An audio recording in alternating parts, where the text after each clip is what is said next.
perlu saya sampaikan bahwa Bapak belum berlaku adil terhadap saya dengan mengatakan bahwa saya kena pasal penistaan agama.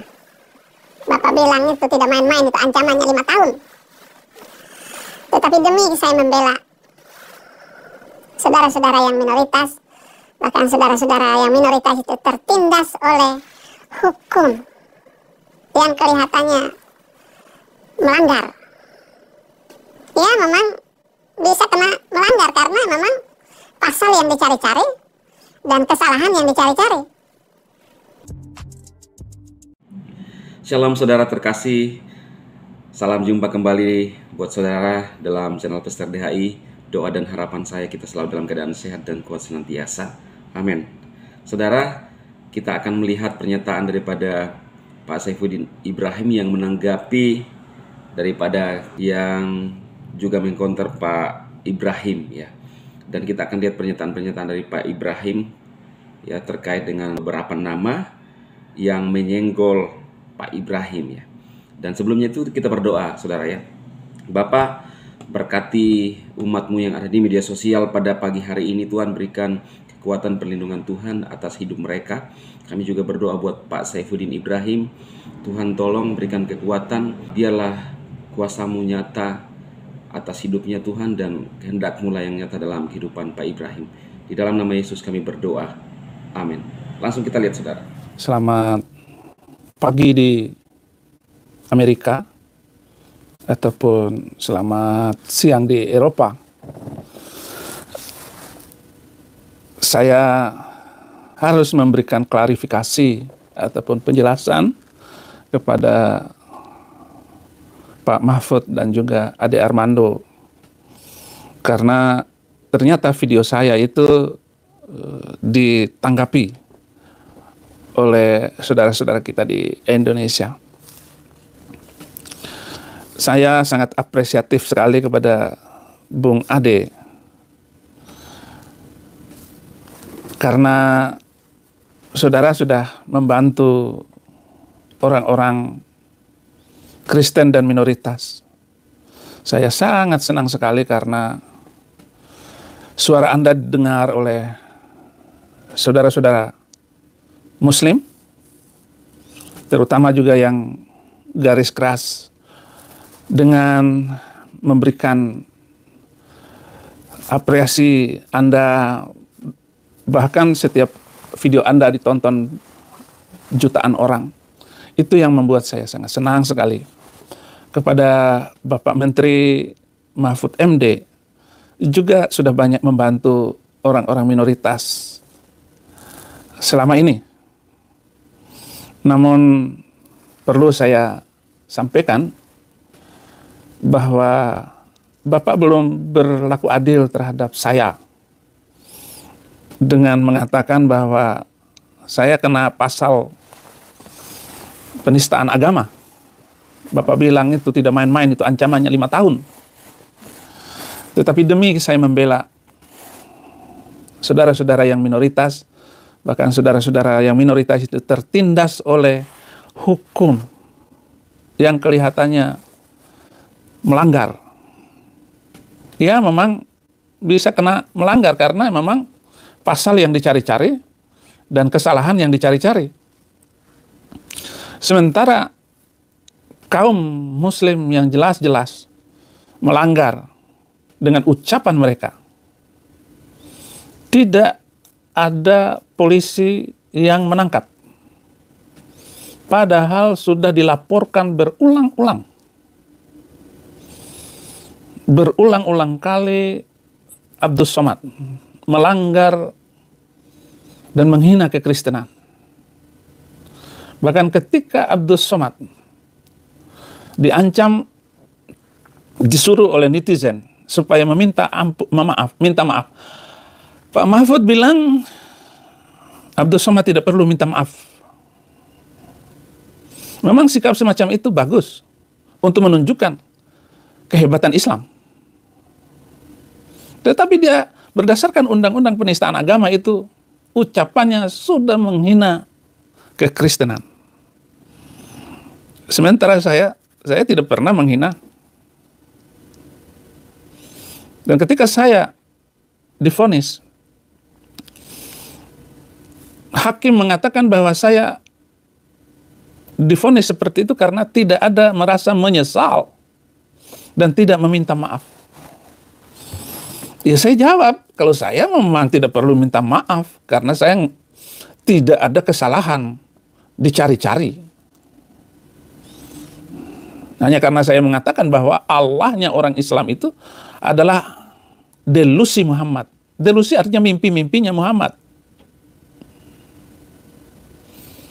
Nah, harus dibuktikan dong, apakah benar Allah itu mimpinya Muhammad.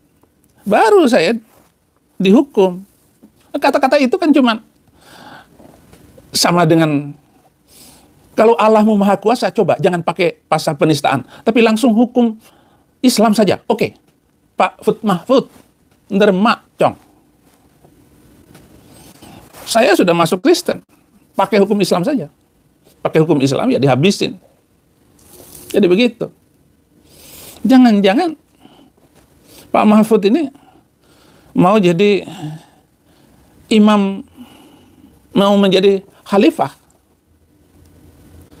Ya, mau jadi khalifah untuk negara baru Islam Indonesia itu. Kok tidak mau berlaku adil? Tidak merasa adil? Di mana rasa keadilan Bapak?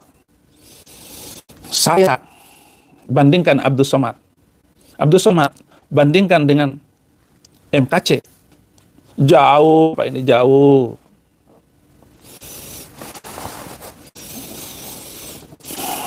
Bapak boleh, selama ini saya melihat sebagai orang yang, sebagai menteri yang rendah hati. Tetapi sekali lagi tetap rendah hati, jual beli besi tua. Nggak boleh begitu. Mental seperti itu nggak boleh bagi seorang pejabat. Ya. Begitu Bung Ade Armando pun melakukan pembelaan terhadap saya. Saya cari lagi videonya, itu hilang. Bung Ade menghapus videonya bahwa semua kitab suci ada ajaran kekerasan, ayat kekerasan. Saya senang sekali dengan Bung Ade ini karena membela minoritas. Dan Anda berkali-kali dilaporkan ke polisi oleh kaum sumbu pendek. Mereka otaknya didengkul, tidak maksimal. Tiap kali ketika Anda buat video bahwa semua kitab suci ada ayat-ayat kekerasan, maka saya harus senggol Bung Ade untuk kesekian kalinya. Apalagi saudara juga menyebut Saifuddin Ibrahim bodoh dan dungu. Itu memudahkan saya untuk menyerang balik seorang dosen UI. Tetapi kali ini Anda kesandung dengan Saifuddin Ibrahim yang sudah tidak punya urat takut. Urat takut itu karena saya ikut Alkitab. Bukan roh ketakutan yang kuberikan, tapi roh keberanian. Kata Yesus. Yesus Kristus luar biasa. Ajaran-ajarannya itu hebat.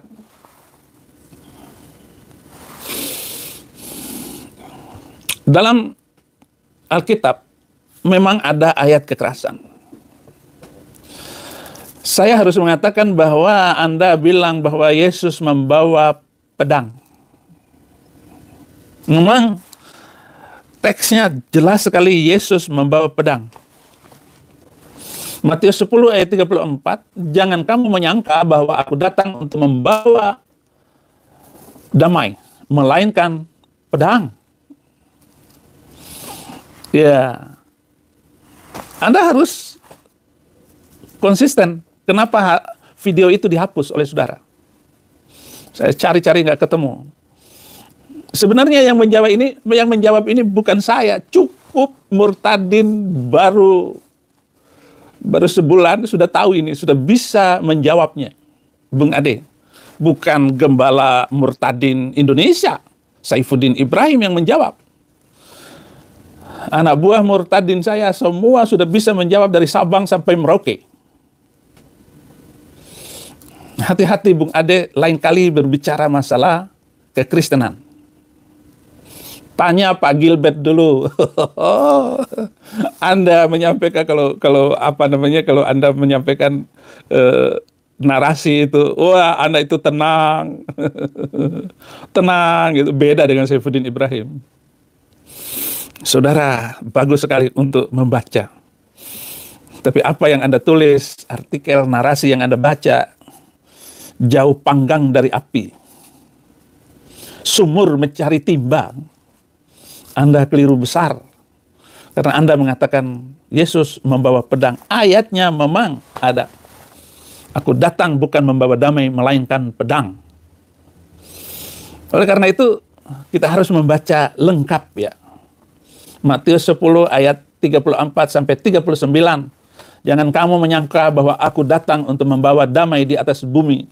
Aku datang bukan untuk membawa damai, melainkan pedang. Sebab aku datang untuk memisahkan orang dari ayahnya, anak perempuan dari ibunya, menantu perempuan dari ibu mertuanya, dan musuh orang ialah orang-orang seisi rumahnya. Barang siapa yang mengasihi bapa atau ibunya lebih daripadaku, ia tidak layak bagiku. Barang siapa mengasihi anaknya, laki-laki atau perempuan, lebih daripadaku, ia tidak layak bagiku. Barang siapa tidak memikul salibnya dan mengikut aku, ia tidak layak bagiku. Barang siapa yang mempertahankan nyawanya, ia akan kehilangan nyawanya. Dan barang siapa kehilangan nyawanya karena aku, ia akan memperolehnya. Ini kedungan pertama kaum muslim dalam memahami Alkitab, hanya sepotong ayat. Ini dungu pertama. Bukan saya yang dungu. Pak Ade Armando.